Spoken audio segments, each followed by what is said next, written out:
Great. Well, if you'd like to open your Bibles, we're looking at this chapter, 2 Thessalonians chapter 3. I believe you've been going through the two letters a chapter at a time. And just by the providence of God, I had an overview of this chapter. It's not necessarily a chapter I would choose if I were to come here and to preach as a guest, but it's quite but we come to God's word, and we know that it is his passage, and this is the value of expository preaching, isn't it? That we come to passages and we see, well, what God has to bring to us. And so we're going to look at these verses now and apply them to our lives. So if you're aware of the first letter, it finishes with a series of instructions about our relationships. So 1 Thessalonians talks about the relationship between church members, our attitude towards leaders, and then God himself. So a series of instructions regarding our relationships. Well, the second letter similarly finishes with a series of instructions. Now, from our perspective, they seem a little bit interconnected and maybe perhaps or unconnected and with a little bit random. But we're aware, actually, that this is a real letter written at a real time for real people. And remember that when you read God's word, these letters just haven't appeared from anywhere. In a sense, they've been written by a real person for a real situation. And so what Paul is dealing with here in this chapter are situations and problems and issues that have been identified. Now, you will remember in the first letter that he speaks very, very warmly of the church in Thessalonica, that he speaks of the way that they've grown in their faith, they've turned away from idolatry, and they are an example to Christians in other parts of the Christian world then. This is a church that has grown very, very quickly, and there is a godliness, there is a spiritual life, there is a devotion to the Lord, to one another, and to the apostles. But it is not a perfect church. There is no perfect church. And here we see that there are issues within the church. There are some problems that need to be dealt with. And so in this final chapter, there's a series of instructions that deals with some of the issues that have arisen within the church in Thessalonica. And as I said, they might appear a little bit random because of that, but I think it actually helps us to remember and to see the authority of God's word and the nature of God's word. That God always deals with people within churches, within families, within individuals. And we see this here, how the gospel affects every part of our lives, how the gospel affects the life of a community of people and the workplace relationships. 3 instructions. The first instruction then is regarding our prayer life. He tells us to pray for blessing. So verses 1 and 2. This is the first instruction. He wants to remind them and to thank them and to commend them to continue to pray for blessing. I'm always struck by the gospel-centered, outward-looking, mission-focused character of Paul's prayers. There's an excellent book by Don Carson, A Call to Spiritual Reformation, and it goes through the various prayers of the Apostle Paul. And what is striking is just how gospel-oriented they are. And here we see it again, don't we? We see this emphasis. Pray for us that the message of the Lord may spread rapidly and be honored. As he asks for prayer for himself, what is his primary concern? Well, that through their ministry, that the gospel will spread and that the gospel would be honored. There is nothing insular, nothing self-indulgent about Paul's prayers. Now, I'm afraid to labor this point too much, because I see it in my own church and in myself as well. Sometimes we can be a little bit neurotic about our prayer lives, and especially in a prayer meeting context, and even in a personal level. Am I praying the right thing? And people can analyze their prayers, and sometimes they can be afraid of praying because they are not sure, well, what should I be praying for? And it can be quite crippling if you start to self-examine and self-evaluate your prayers. And so I'm a little bit cautious about putting instructions and being too prescriptive about the things we pray for. We are to pray for our daily bread. It is right for us to pray for ourselves and for our own situations. It is right to pray for our health. It is right to pray for those who are unwell around us. But as we pray, let us not forget that we should pray for the Lord's blessing to be poured out upon our church, our lives, that we should pray for the gospel to spread forth. So yes, as we pray for our daily bread, let us pray that the name of the Lord might be hallowed, that people might know him, that the kingdom will come. And this is the emphasis here. Pray for the spread of the gospel. Now in chapter 2, at the end of chapter 2, he reminds us that it is the Lord who calls. We see this in verse 13. God chose you as first fruits to be saved through the sanctifying work of the Spirit. Verse 14, he called you to this through our gospel. So we are reminded in these verses that salvation belongs to our God, that it is God who calls us, it is God who saves us. And so because of that, because we know that salvation is from him, because he's the one who gives life, that he's the one who draws people to himself, then we should pray to him for further blessing. And so this is what we see here, isn't it? Pray that the message of the Lord, because he's the one who calls, because he's the one who justifies, because he's the one who glorifies and gives life, let us pray that others might respond positively to the gospel, that others might believe in the Lord Jesus. This is his primary emphasis again and again. Pray that the gospel might spread. You remember in Colossae, he is there in chains. He prays that a door might be opened. For what reason? That he might be free, that he might walk as a free man? No, pray that the door might be opened to proclaim the mysteries of Christ. This is his emphasis again and again. Is in prison. What is he asking for? Pray for an opening for the gospel. Not for the doors to be opened so that he might be free, but that the door to the gospel might be opened. And we see it here. Paul knows that the greatest need of all communities, that the greatest need of every person is salvation. That people need the gospel more than anything else in life. They need to hear the good news that the Lord Jesus has come to this world to die for our sins, to set us free from captivity to sin, to set us free from the penalty of sin, to give us everlasting and eternal life. He knows that eternal life is to know God the Father and his Son, the Lord Jesus. He knows that this is the gospel that everyone needs to hear. And so he prays ultimately, might more and more people hear this, that through the ministry of Paul and his associates, and through the ministry of the church in Thessalonica, that more and more people might hear the good news. Do we become less expectant over time? Are we still praying this? Do we pray these prayers often for revival, for salvation, for people to hear the gospel, to respond to the gospel? Do we pray that people might believe in the Lord Jesus? The danger, of course, is that we become a little bit disillusioned, a bit pessimistic. We give up. I remember starting off doing Christian work in my 20s and being full of enthusiasm and meeting one man, and he said, what are you doing over Easter? I said, we're doing a mission. And he said, I did that when I was your age. And the implication was, I'm in my 50s now, and there's no point anymore. You can be as enthusiastic as you want, but he'd given up.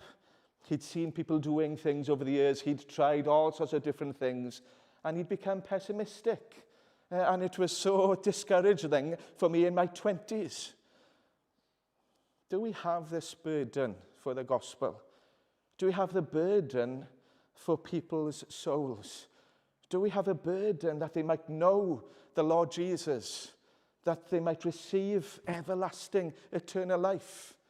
Do we really believe that people are going to everlasting judgment? Do we really believe that what they need more than anything in life is the Lord Jesus? Do we really believe this? In our day-to-day life, as we share our lives with our friends, is it there in our minds? Are we conscious of their spiritual condition? Are we conscious of their attitude towards God? And then as a church, do we pray for this? Do we pray for salvation? Do we pray for the gospel to be shared, to be spread, to be scattered? There's a group in Aberystwyth. We were in Aberystwyth for 10 years. And there was a group, and they would meet every Friday morning to pray for revival. I think from the 1960s, they prayed every Friday morning. And for 30, 40, 50 years, they prayed again and again, revival. And I remember asking them about 10 years ago or so, just before we left and moved down to Pontardawe, there hasn't been revival in Aberystwyth. Are you discouraged by this? Are you disillusioned? Are all your prayers wasted? And they said something fascinating. Revival is happening across the world. Revival is happening in other countries, in other lands. What's not to say that our prayers is being answered by the revival that's happening in Cuba, by the revival that's happening in Ethiopia, by the revival that's happening in North Korea. We have a kind of a blinkered view, and we think that God will answer the prayers as we expect. But they had this hopeful view. We're praying for revival. God hears our prayer. He might answer it in an unexpected way. But I want you to be encouraged that when you pray for blessing, the Lord hears. When you pray that the name of the Lord Jesus will be glorified, the Father is full of joy at that prayer. He delights in such a prayer because this is his heart to glorify his Son. So keep on praying. Can I encourage you to make it a priority to pray for preachers, to pray for evangelists, ask for prayer letters of missionaries, go online and find out what is happening in different places, and pray that here in Carmarthen, that the gospel may spread rapidly and beyond it. And as you find about the BMS that you support here and other missionaries and other churches, other places that are dear to your hearts and elsewhere, pray that wherever the gospel is being preached, it would spread rapidly and beyond it. And keep your eyes open, because you'll be surprised and amazed at what God is doing in different parts of the world. Chat with Clyde, he will tell you what is happening in different parts of the world. I mentioned this morning that place in Kentucky where they've been meeting for days, 23 days, and it seems that there is this sense of spiritual blessing. Keep on praying then, that's what Paul says. Pray. And then he tells them then to pray for his own protection. So as we pray for blessing, we pray for the protection of God on those who deliver the word, and pray that we may be delivered from wicked and evil people. For not everyone has faith. This, of course, is speaking about persecution here. Let us be praying for those brothers and sisters who are going through times of persecution. Again, Open Doors, you're aware of what Open Doors are doing. Read about their work, Barnabas Fund. Find out what is happening and pray for those believers, those missionaries who are facing wicked and evil people, who are being cut off, who are facing the prospect of physical suffering and emotional anguish because of their faith. Pray for us, he says. Pray that we might be delivered from wicked and evil people. And I'm sure in all of this we might pray that God's people might be protected from temptation as well. If the leaders can be pulled down, if the leaders can be undermined, if they can be led astray, well, we only know too well the effect that can have on church life. And so he prays, pray for the gospel to be spread, and pray that we might be delivered from temptation, that we might be delivered from persecution. And then he prays for all of God's people, and he gives thanks. And this is a wonderful prayer here. Sometimes you don't know what to pray for someone, and sometimes we can be very cliched in our prayers, give them strength and help them, come alongside them. And sometimes we don't know what to pray for. Well, if you're struggling to know what to pray for, well, verses 3 and 4 help us. Give thanks for this. The Lord is faithful, and he will strengthen you and protect you from the evil one. We have confidence in the Lord that you are doing and will continue to do the things we command. So, you want to pray for a brother or a sister. What should I pray for them? What should I bring before the Lord? Well, pray that they will have confidence in the Lord and that they will continue to do the things that he has commanded. That's a wonderful thing to pray, isn't it? That in whatever situation of life they are in, whether they are young, whether they are old, whether they are young Christians or experienced Christians, whether they're at home, in the workplace, whatever the situation, that wherever the Lord has called them, they will do what the Lord has commanded them to do, to live a faithful life, honouring and praising God, and that he would strengthen and protect. And so he gives them instruction here. Now, he knows that they're a prayerful church, and he's commended them in the previous letter and the beginning of this letter for their prayers. He thanks God for them. They are wonderful partners in prayer. But here he keeps on encouraging them. And I trust and hope and pray that as a church, that this reflects something of your character as well, to be a prayerful church, praying for Aaron and for the leadership here. I'm praying for one another. I'm praying for the community. As Martha starts the Christian Union in Bromyrddin, that the gospel might spread there. As people go into local schools, as you have a coffee morning, as you have Bible studies, and as you live your life amongst friends and family members, that the gospel would take hold and that the seed would fall on good soil and that there would be fruit. And then we come to the second instruction, to be busy and not a busybody. So in verse 11, there is a play on words which we actually have in the Greek as well. He says that some of them are not busy, they are busybodies. They are gossips, and they are people who talk about other people behind their backs, perhaps, and they always share the news, and they're just nosy people because they are idle. Now, in verse 6 to 15, this is the passage that we have, that there are idle people in the church, there are disruptive people, there are people who are lazy. And it seems that, as some of the older commentators say, they are loafers. Now, that's a very antiquated and old word, isn't it? It's the word that Matthew Henry uses in his commentary. They are loafers. I think today we would call them wasters or scroungers.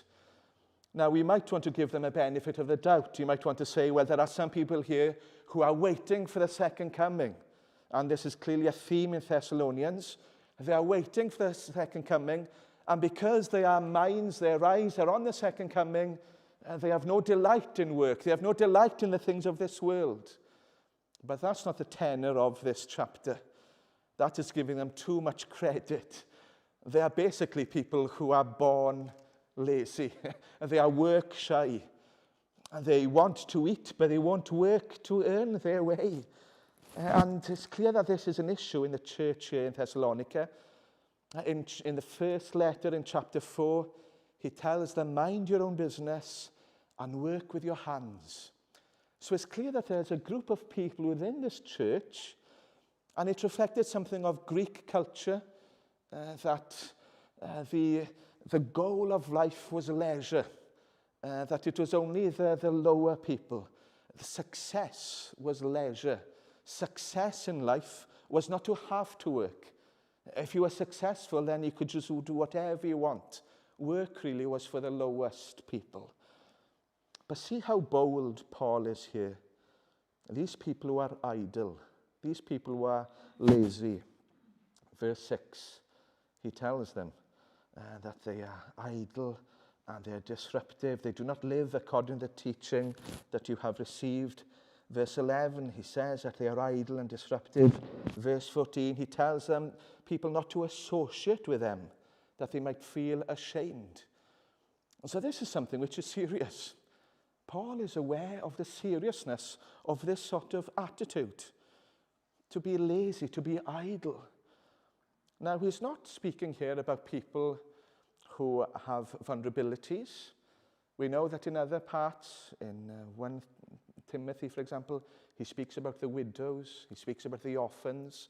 We know that he takes care for those who are not able to work because of ill health and so on. So this isn't being cruel. He's not saying that people who are not able to work should feel guilty. He's talking here about people who should be able to work, but who are choosing not to. And he's telling us actually to be very aware of that, because it leads to problems. We see this throughout God's word. We see how practical God's word is, that we should work, that we might earn money. Because when we earn money, it means that we can be protected from temptation to steal, protection from covetousness. If we haven't got money, we might want to start to covet things. Or in this situation, it seems that because they are idle, they are disruptive. They've got too much time on their hands. And you see this in church life, don't you? Some people have got too much time. You see it certainly on social media, and the disruption that is caused as people spend time online quarreling and fighting. When people have too much time on their hands, that's when problems often develop. The idle, what's the expression? The devil's idleness is the devil's workshop. That the devil can find a way in. So work, because it is honourable. Work is good. Work is godly. To use your gifts, to use your talents, to use your skills. God is described as a craftsman. Salvation, we are described as God's handiwork. He created this world, so God is portrayed in the Bible as one who works. And so it is godly, it is noble, it is right for us to work. It protects us from temptation. It enables us to provide for our families. And remember, Paul said that not to provide for our families is to be worse than the pagans. To work means that you can be generous. Similar to you here, we have a church building project at Mount Elim. And we've seen actually some very wealthy people who've been very, very generous with their wealth. So to have wealth enables you actually to be very generous and to bless others and to bless the work. So Paul is telling them here actually in this situation that to be lazy, to be work shy, to be idle can lead to other problems. Disruption, gossip, people being nosy, people interfering, people causing division and all sorts of problems. And we see it in other places as well. And so can I encourage you, in the situation that you're in, to be careful that you don't become idle. Now, perhaps it might mean being someone who does voluntary work, or it might mean make sure that you're looking after someone, or caring, or helping. It might mean being creative. It might be that there are people in the church you're aware who are on their own, and perhaps they are struggling with their time. Well, maybe you could help those people. Maybe there are people who are living on their own and perhaps you're aware that they have retired. Well, how can you help them? They might be struggling to fill their days. How can you help them?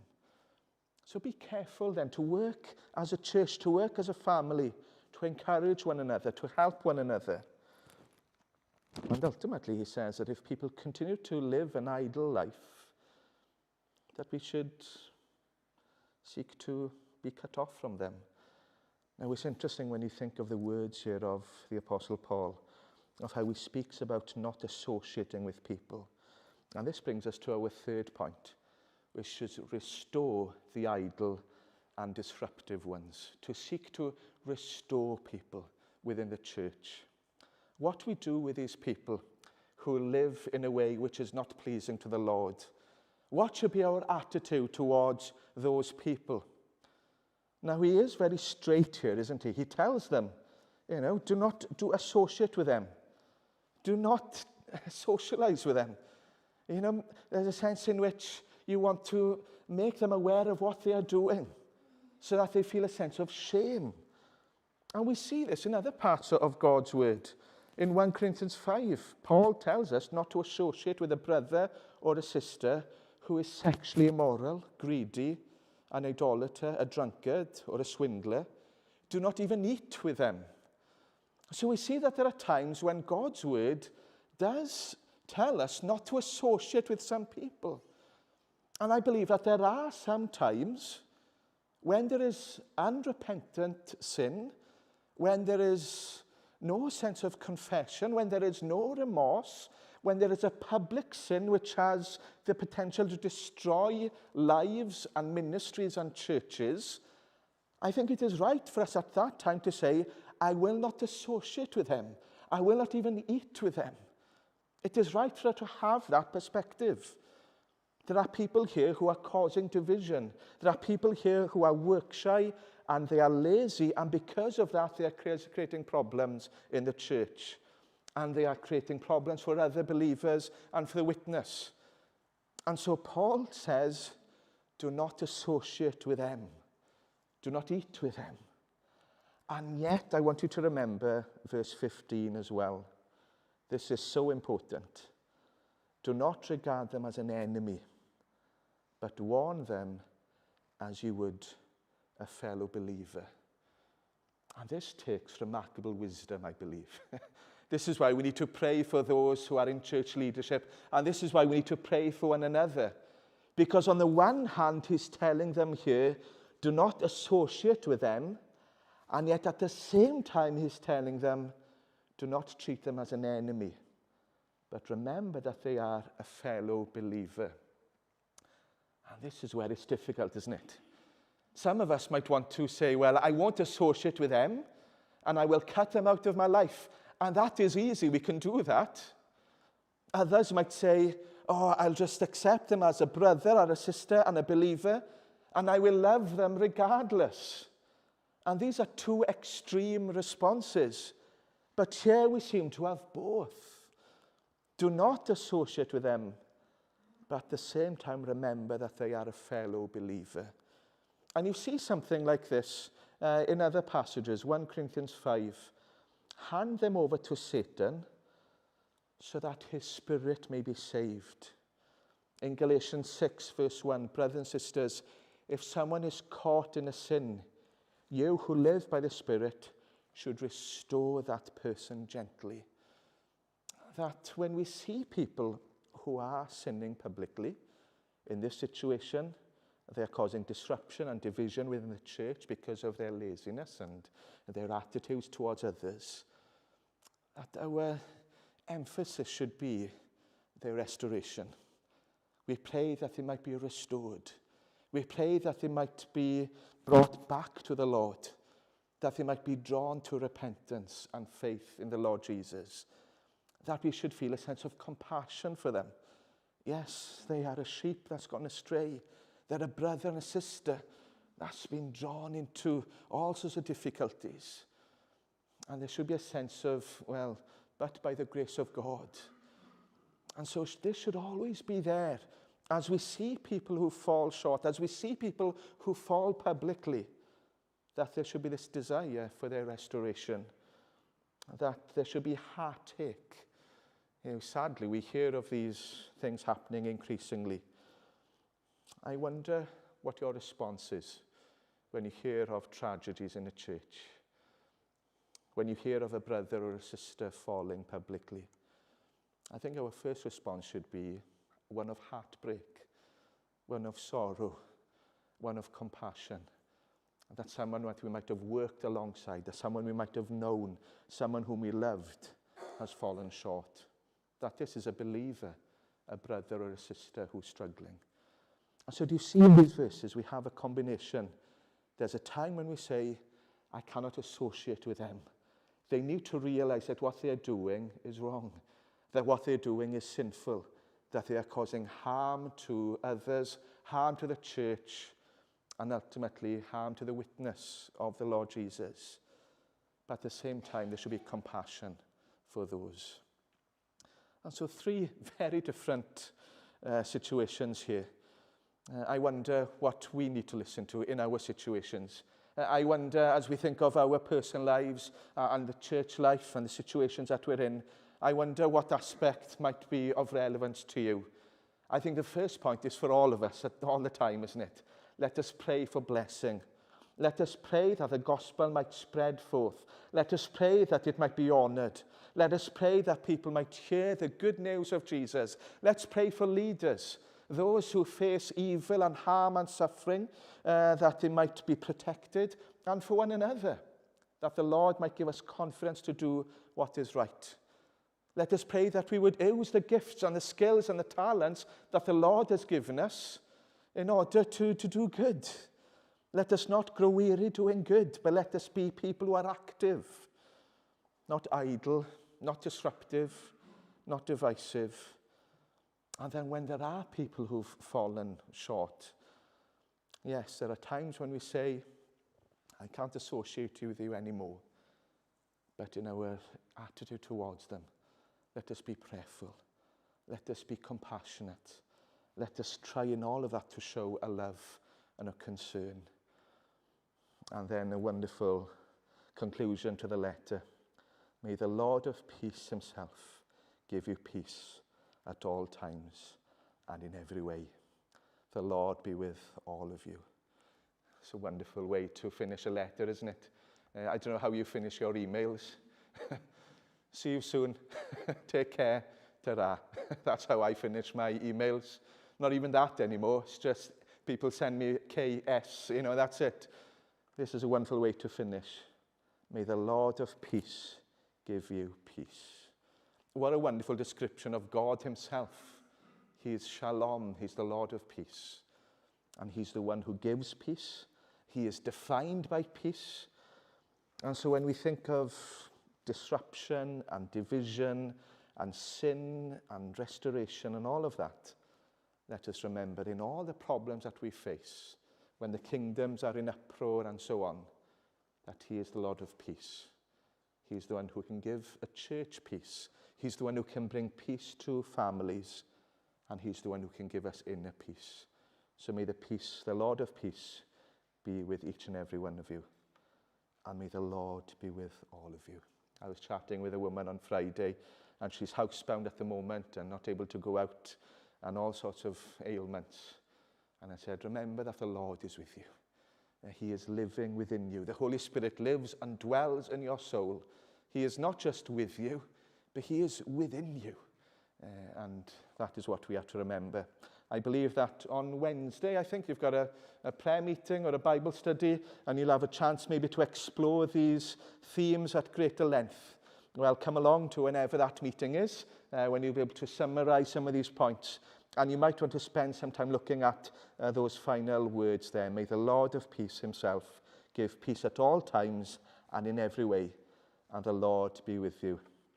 And I love, again, just this personal touch. I, Paul, write this greeting on my own hand, which is a distinguishing mark in all my letters. I think the implication is that he'd had someone else writing the rest of it, but he writes the final greeting in his own hands. And apparently it was a scrawl, it was a mess. Some of my friends have got terrible handwriting. Mine is getting worse and worse as I get older. I think Paul's writing was a bit like that. But he wants to remind them, by writing it in his own hand, I am with you also. The Lord Jesus is with you, and I am your brother. And let us have that attitude towards another as a church, as wider church, as a congregation of God's people across the land and beyond. Let us be there. May the grace of our Lord Jesus Christ be with us all.